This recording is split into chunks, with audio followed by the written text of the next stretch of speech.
Good morning. This is Jim Whitehead of All Power Group and Phoenix Animal. Happy Monday to you. And I'm hoping everybody that's been affected for these storms have definitely going in the right direction. Pray for them every night. Today we're going to talk about one of my favorite topics, and that's animals that are involved in storm rescue, and another area that you don't think of as much, but we would say comfort. Really get it. Animals have played a vital role in search and rescue operations during hurricanes, often alongside human teams. Their abilities, such as heightened senses and specialized training, make them invaluable in locating survivors. And I know, I'm sorry that so much has had to be done, and we just hope that all those that could survive have survived. They offer comfort and even navigating difficult terrain. I mean, I have always known a good amount about the animals that I love so much, but when I do these presentations, I learn a lot of different things, new things, which is great.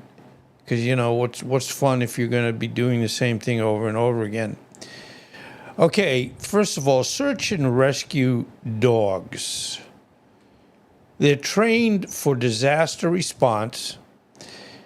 Dogs are trained to locate survivors trapped under debris or in flooded areas. Their acute sense of smell allows them to detect human scents even under rubble, making them especially effective after hurricanes. And the hurricanes that cause structural collapses, a lot of folks, unfortunately, even though they tell you where to go is the safest place in your home, depending on the storm, it might not make any difference. But if you've got an animal that can find you, hopefully alive, and the human rescuers can step in and take care of that person. Okay, talking about the breeds that are commonly used in this wonderful function. One is the German Shepherd. And that, what a beautiful picture. I mean, I know on channels and what have you, I just love animals. I really do. I didn't pick animals because I thought, this was the best niche around. I had tried different things, as I said before, but it just came down to, what do you love? And besides technology, and I'm going to get to that in a minute, but animals are wonderful. The other famous dogs that are involved in this process are Labrador Retrievers. Now, what's interesting about Labrador Retrievers, and it's not saying more than or less than, but they love water. I know I've mentioned this before, but I worked out in Block Island, Rhode Island for 2 summers, which was one of those wonderful jobs. And there was a black Labrador that every day he'd come down to the marina, because I was working at a marina called Block Island Marina, and what my job was to help the customers on their boats and tie up their boats and, help them with anything they need, ice, you name it. and we'd get a whole dollar as a tip for helping. And I also used to do zincs. Now, zinc is a very soft metal. And what's interesting with boats, the propellers, the propeller shafts, etc., they're metal. And with all boats being together in a certain area at docks, they have, because of being plugged into shore power, as we call it, they also have what we call electrolysis. And electrolysis literally eats metal. So that's kind of creepy. So, when I'm saying I get a dollar tip for doing, helping, tie up a boat and get people ice, I also had a mask, water mask, and I would dive down and undo the old, if there was anything left of the old zincs that had really depleted or they weren't even there at all, I'd be putting new ones on. You put it around the shaft, you tighten it up on two locations. I get a whopping $5 for doing that each job. $5, which, back in 1971, 1972, I guess that wasn't too bad. My pay at Black Island Marina was $2 an hour. And I worked 50 hours a week. So that means I got $100 for the whole 50 hours. But, hey, we're okay. Now, the other animal that's very good at doing this, and I think almost any animal would be good, but, these are animals that stand out. Belgian Melonus. And they hopefully won't come and bite me if I mispronounce their name. They're commonly trained for these tasks because of their intelligence, agility, and strong work ethic. Have you ever heard when they talk about work ethic? We talk about animals with good work ethic. I think every animal has good work ethic. But it's like with anything. Some animals are better at this or than that. So my little Jamie, she would work hard doing anything. But I admit, she's a midget, short nose. So even though she would do her very, very, very best, she might not be the best one to be the rescuer. So notable examples. After Hurricane Katrina in 2005, search and rescue dogs played a critical role in finding survivors. Many of them worked long hours searching through flooded remains of New Orleans. During Hurricane Harvey in 2017, search dogs were instrumental in locating people stranded in submerged homes and assisting first responders in Texas. Also, after Hurricane Helene, that, as you know, went through Florida, did a heck of a job, went through Georgia, then went up to North Carolina, South Carolina, a little bit into Tennessee. So in this case, they had animals that helped them and helped people find and get to safety if possible. Also, after Hurricane Milton, and there are a couple other storms out there, but the thing we worry about is, are we going to have another storm this year? The weather's getting a little cooler. That might help. By the way, that's the Belgian dog that I mentioned. And okay, moving into the next arena of wonderful rescue animals, dolphins and marine mammals.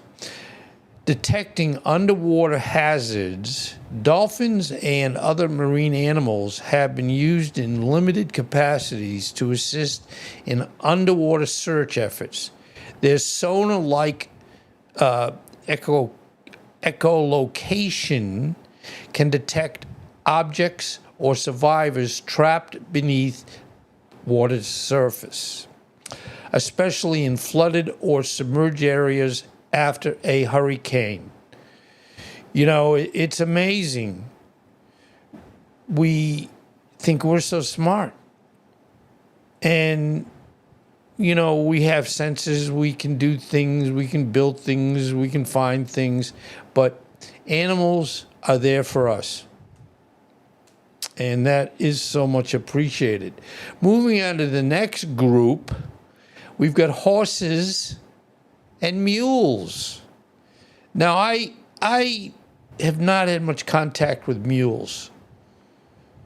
And mules aren't dumb. You know, I mean, people think, you know, maybe, and I shouldn't even say it, but some call them jackasses. That's not fair. So from right this point on, do not call them jackasses, please. Okay, the horses can navigate through rough terrain in some rural or inaccessible areas affected by hurricanes. Horses or mules can help carry supplies. You know, we call them beasts of burden, which sometimes I don't like the names, but they will do their best.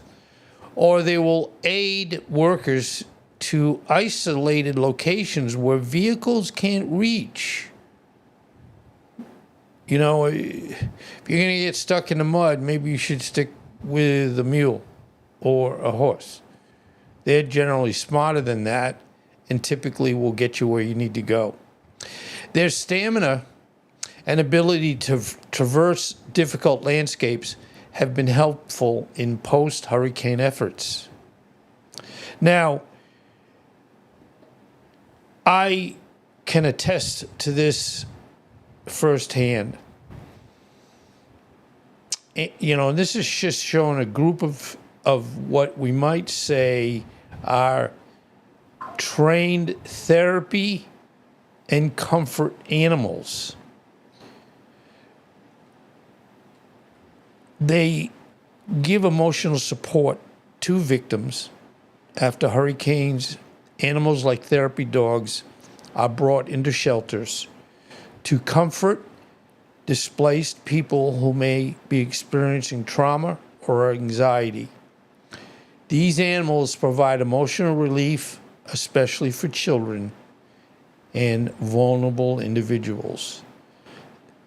And I've done, you know, presentations on therapy dogs, and these dogs, and again, as I've said almost every day, when I do my homework on any of my projects, I learn new things. And one of the series that I did and I watched before was how wonderful dogs, you might say, line up to be trained to help, in this case, human beings. I watched, I guess it was an hour long on our beautiful and wonderful animals, and they try real hard to learn, to do the right thing, to pick up the right ball. And if they make it, and the good news is if they don't make it, they're still wonderful and loved. But if they do make it where they say, yeah, I'm ready,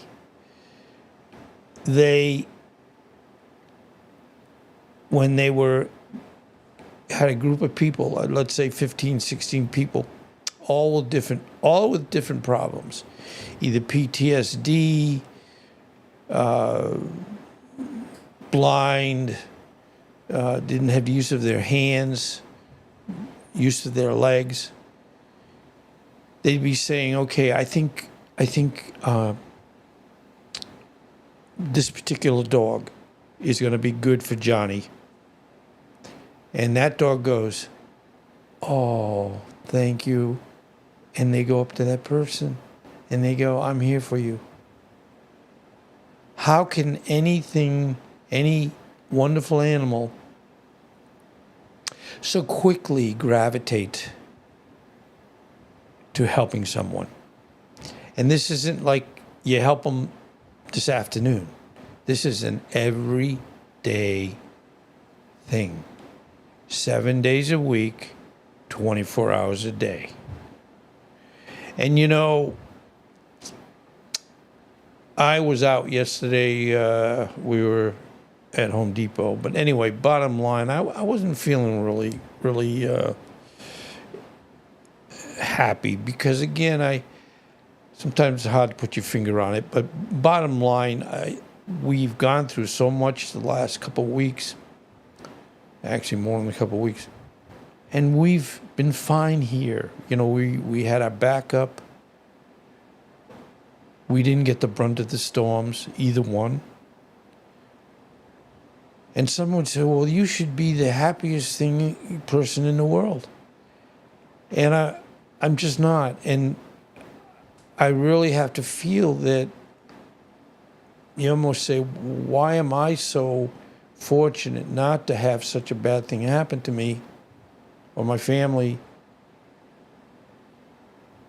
You know, and you just feel so bad that you almost feel guilty, or you do feel guilty, that I'm okay, but a lot of people aren't. I mean, one story of a family that saved and saved and saved for many, many, many years. And they bought a home in Siesta Key. Now, Siesta Key is off the coast, on the west coast of Florida, a little bit around the Tampa, St. Pete area. I'm not sure exactly. It's in that area. So they bought this home saying, we're here. We're blessed. We have our beautiful opportunity by the water and the sun in Florida. And they basically lost their home. It just is one of those things that you say, no, that just isn't fair. So there are therapy and comfort dogs.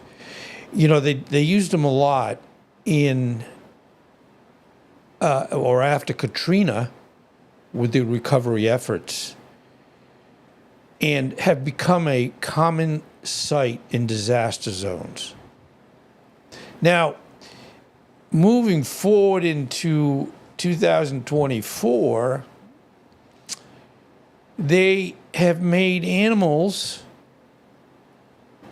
that can mimic, in this case, a dog, but they can make them like a flying parrot, a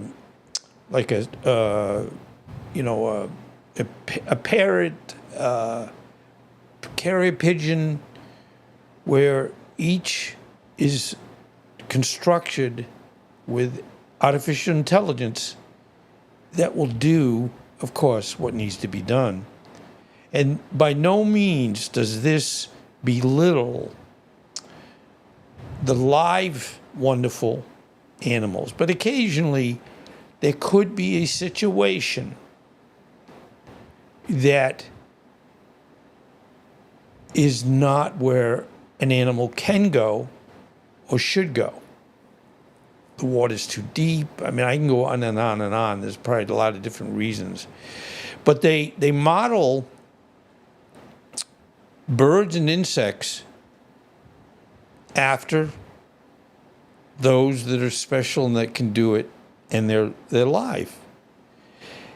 So they're inspired by nature. While not live animals, drones and robotic technology inspired by animals like bird and insect flight are increasingly being used in disaster zones. These drones, modeled on the flight patterns of birds and bugs, can maneuver through tight spaces and scan vast areas for survivors or hazards. Although they're not real animals, their design is a direct result of studying the efficiency of animals in nature. And, again, there are certain situations that, a dog that is trained to do this is just not the right time for that animal. And they use, these animals that are modeled after, because you might say animals have 4 legs in this case, or the dog-like AI animal. They, of course, can see unbelievable. They, of course, have computer memories. They've been trained. They can be retrained. They can be trained to do something that they weren't trained to do before. And that's all true with the live animals. So it isn't where, we found something better. No, not at all. It's just in some cases, you want to make sure that that wonderful live animal is not going to die. So I hope you've enjoyed this today. And our German Shepherd is saying thank you. My little Jamie, and she would try. She's short. She's my boss.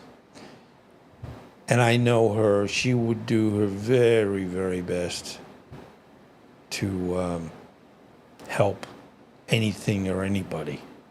Anyway, thank you for being here. Now, this is an animal channel, but I had a lot of fun doing my presentations over, I think, on Saturday and Friday on the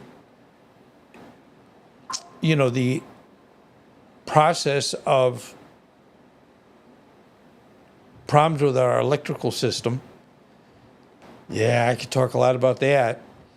And also how our systems have been the same for so long, and they shouldn't be, because we're in a pretty good time from the point of view of technology. But as I did with my electrical problem, and it's all personified by storms, we don't need to be with wooden poles and up on in the weather, and there's so many variables that will take down our electrical system besides wind, rain, storms, and you name it. But I don't want to go too much into that. I know I did that on Saturday. This afternoon, because again, yes, I mainly do animals, but I'm 75 years old. And I've done a lot of things in my life. So what I'm going to try to do is kind of split it up a little bit, and I hope you don't mind, where, like this afternoon, I'm going to talk about, because I'm also, besides a generator guy, I'm a tech guy. And I've been working with computer systems for 50, 60 years. Yeah, maybe not that long, but pretty long time. So I'm gonna start from a little, you might say, look back in time and how we thought it was great at the time, and then, oh, this is better, and oh, this is better, and oh, this is better.